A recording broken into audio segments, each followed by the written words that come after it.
And emotionally, you might not be ready to lose your identity of what you do. So they're two separate things that you have really got to have clear. So let's just talk about the financial aspect of it now. You have got to be very aware of what your expenses are going to be in retirement. You have got to know, what does it cost you to pay your mortgage, your car payment, your electricity, everything that is an absolute expense that is not going to go away. Once you know your expenses, then you have to know what are your steady streams of income that will be paying those expenses.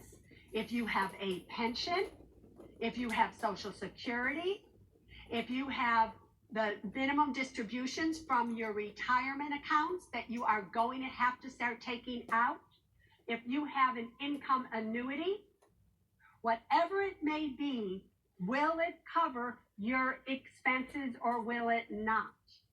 Hopefully it will, because if it doesn't, then you have to make a decision. Do you need to continue to work? Should you retire from the job you currently have and take on another job? You have to decide all of those things. But in the equation, here's what I want to say to you. Social Security. Because for the ultimate retirement, the biggest decision that you are going to make is when to take Social Security. And do not take the easy path here. You are to wait till at least full Social Security age. Now, I know a lot of you are like, no way.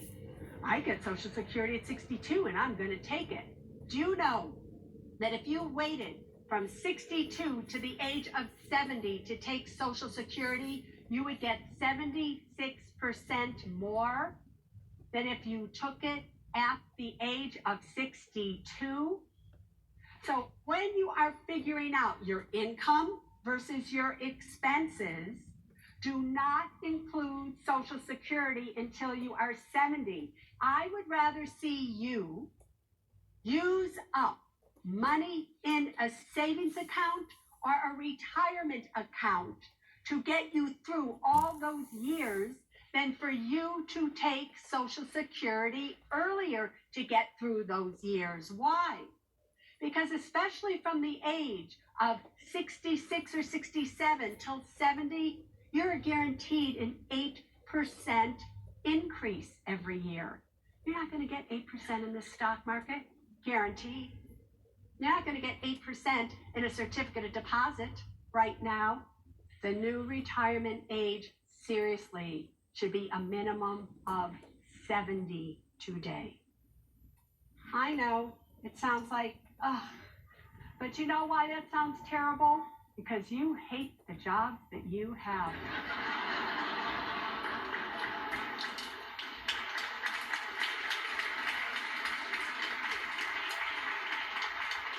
If you loved what you did, if you felt like you were a vital part of society as well as your own life, if you did not have one foot in your money boat and another foot in your personal life boat, but you were in one boat and you were steering it where you wanted it to go, you would not be upset about having to work till 70. You would actually be saying to yourself, I hope I get to work forever. Forever, because I love it. I hope I get to do this forever. Do you think I do this because I need to make money? No. So the goal of you working, I know you think, is to make money. And it is that. But it's also because you love what you are doing. And it makes you feel like you have a purpose. Because what's interesting is when you can't define yourself by what you do, your job title, and then who are you? You need to know the answer to that question.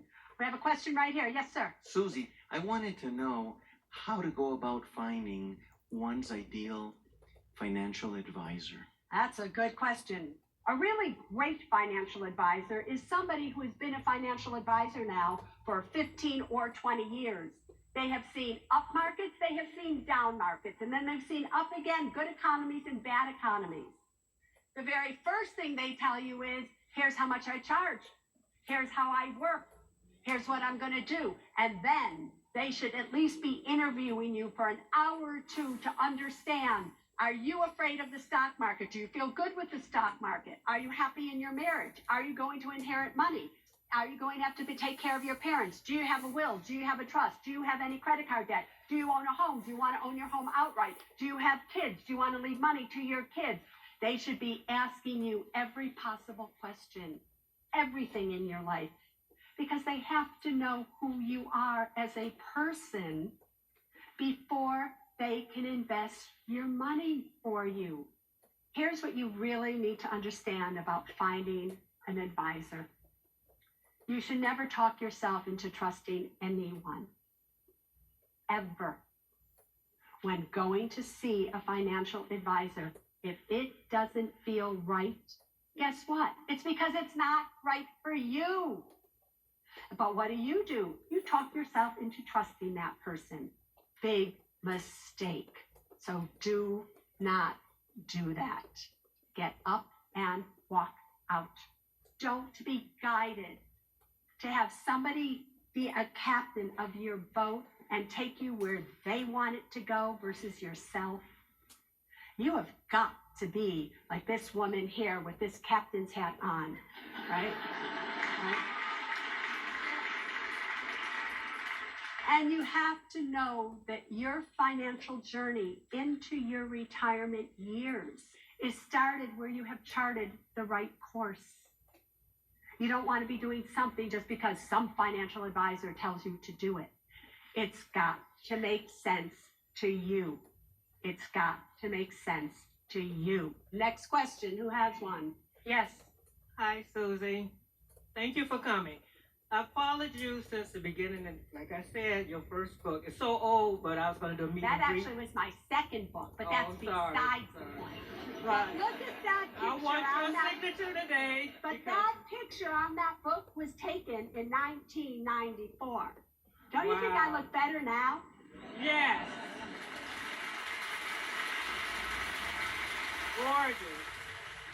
So what is your question for me? My question is, if you already, I was fortunate enough to have a pension plan, but it was way before the Roth IRA and all that existed. You got quite a bit of funds in that IRA now, and you have to roll it over into a Roth to, for tax purposes and for your beneficiaries. But what about that lump sum tax that you have to pay on that money?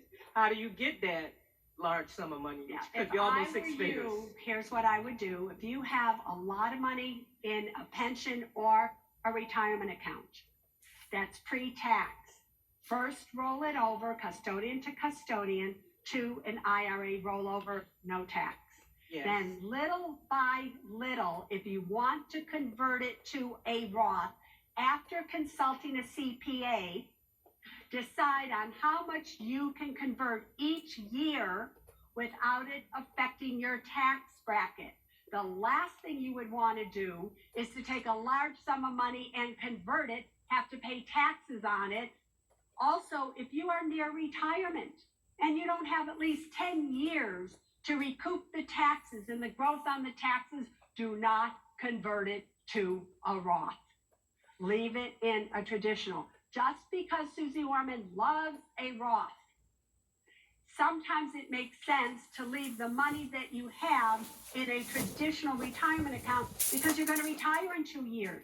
So if you now convert it to a Roth, you're going to be losing all that tax money. You're better off just leaving it where it is and paying the taxes as you go, because either way you have to pay taxes. So when you convert, you want your money in the Roth for a long time to recoup the taxes with the growth that you will sustain. Next question. Who has a question for me?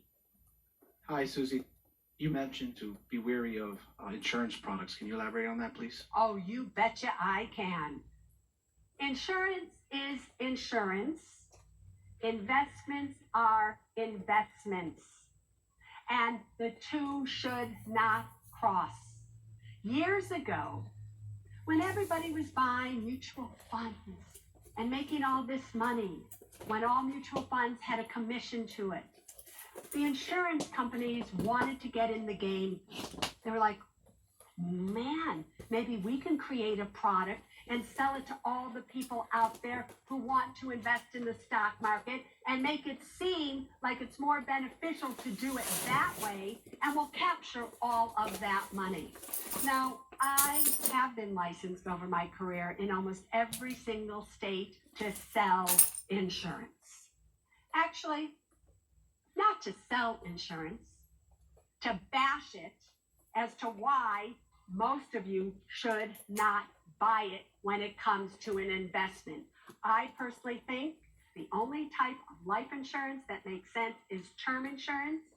Term insurance that's good for a specific period of time. Universal, variable, and whole life insurance are the worst investments you could ever buy, bar none.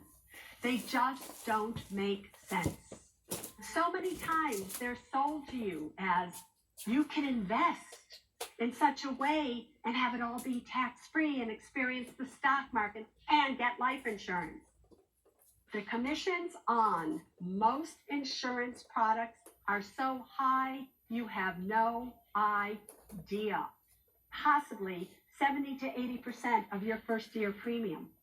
But today, you now have brokerage firms out there that are charging you no commissions at all to buy stock, no commissions at all to buy exchange-traded funds, no commissions to buy mutual funds at all.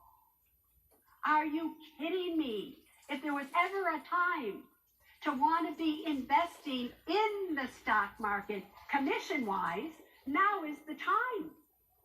So does that make sense to you? Investments are investments. Insurance is insurance. Do not mix the two. Do not mix the two ever, in my opinion. Next question. We have a question right here. Yes, sir. Hi, Susie. What's your opinion on target retirement funds? Yes. A target retirement fund, which is how many of you invest for retirement, thinking that that fund is going to give you your ultimate retirement. I personally am not a fan of them. And a target fund, just to be clear, is that you decide the year that you are going to retire. You target the year of your retirement. Then this mutual fund is investing your money to do what? For you to be able to retire on that date. And the closer you get to that date, the more money they put into bonds, the less money they put into stocks. So they do all the work for you. And it is one of the most popular investments out there in 401k plans because you don't have to do any work. You just put your money in this target date mutual fund and you just let it go. I'm somebody who doesn't like to go on automatic pilot.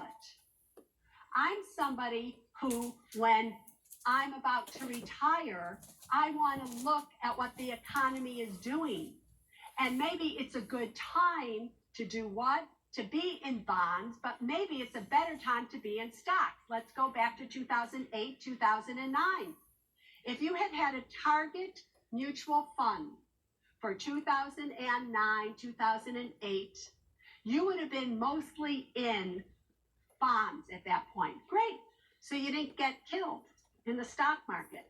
But in 2010 and 2011 and 2012 and 2013 and 14 and 15 and 16 and 17 and 18 and 19 and 20, you missed one of the biggest bull markets ever. So should you have been in bonds during that time, or should you, even though you had retired, should you be in the stock market? Because you all have to keep up with inflation. And inflation is something that is very serious. So your ultimate retirement, and listen to me closely here now, is one that when you actually retire, You do not want all of your money in bonds. You want some of your money in stocks. Because even though stocks may go up and stocks may go down, in the long run, you will be relatively okay, especially if they are dividend paying stocks, so that you are able to get income while the market is going down. So please don't be one of these people that go to retire and you go totally into bonds. Next question. Hi, good afternoon. I have two questions. The first question actually is a follow-up to the whole life insurance. The question is for my mom. After she heard what you said previously, she had a question. And the second question is mine about annuities. So my mom's question about the whole life, she has two policies.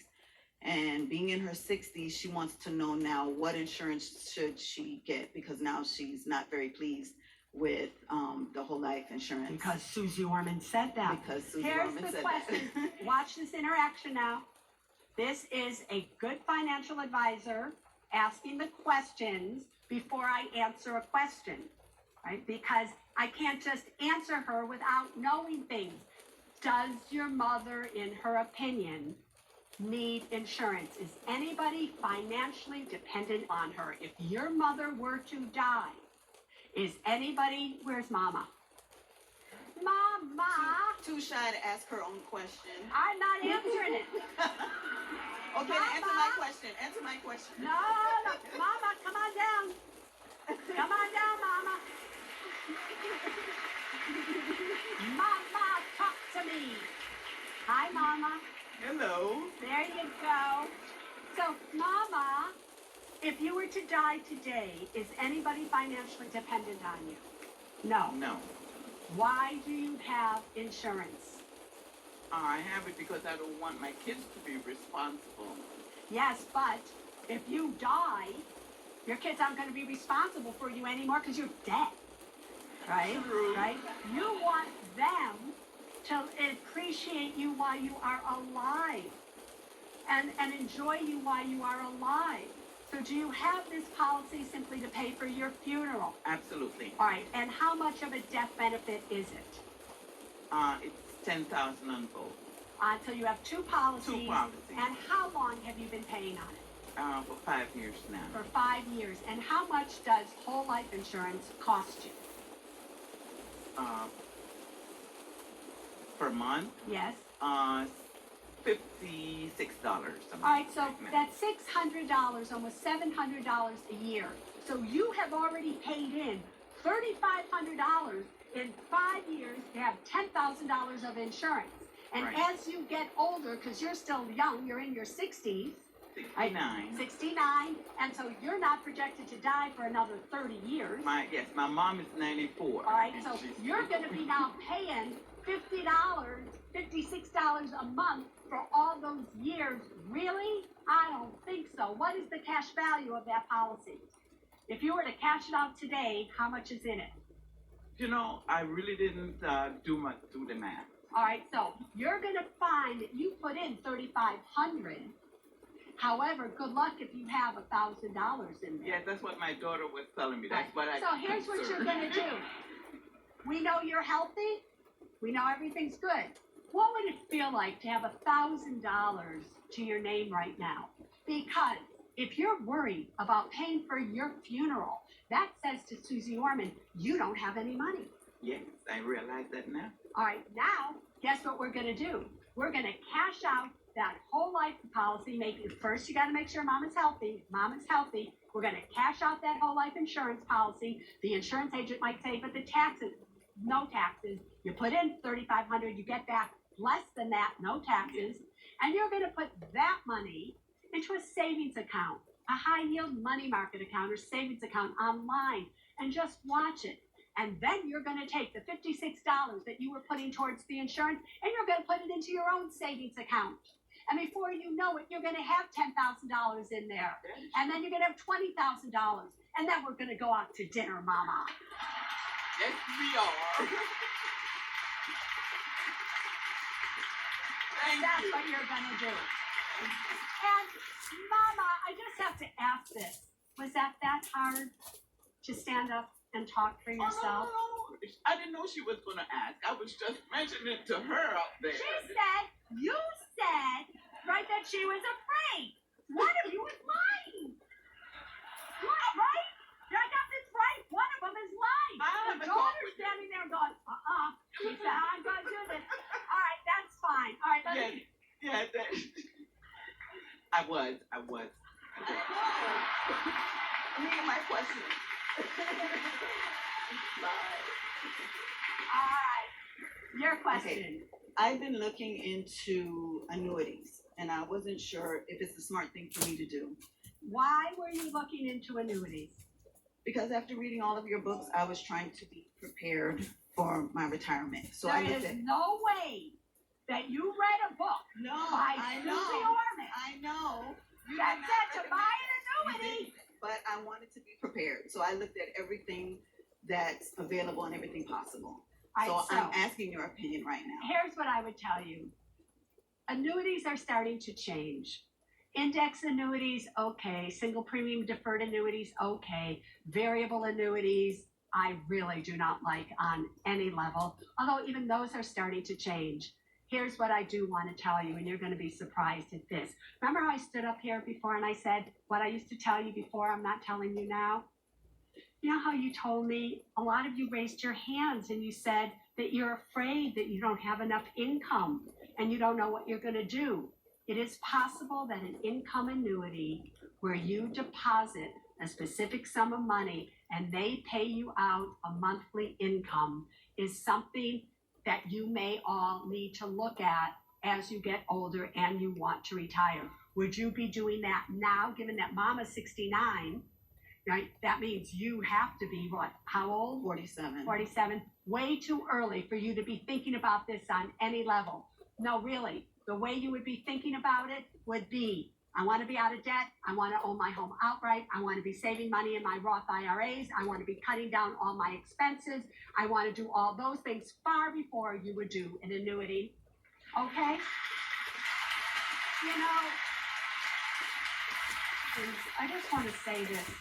I only wish I had a magic wand that I could wave and say to all of you in this room and all of you and the millions of you that will see this program, that I can wave my magic wand and make it all so that you were never ill, never, in any situation where you had any financial distress and you had all the financial independence in the world and that everything was great for you. I don't have a magic wand, but guess what? You do.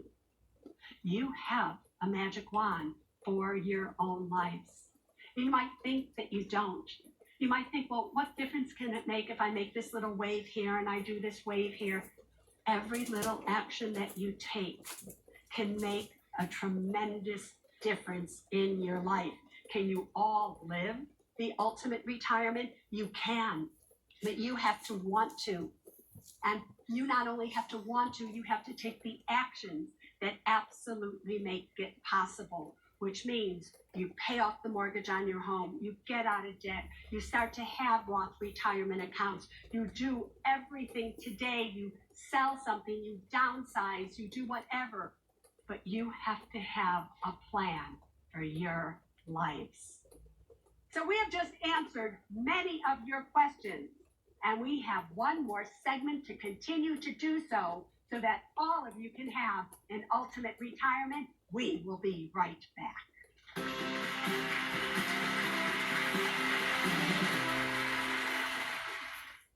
Hello, everybody. With Susie Orman.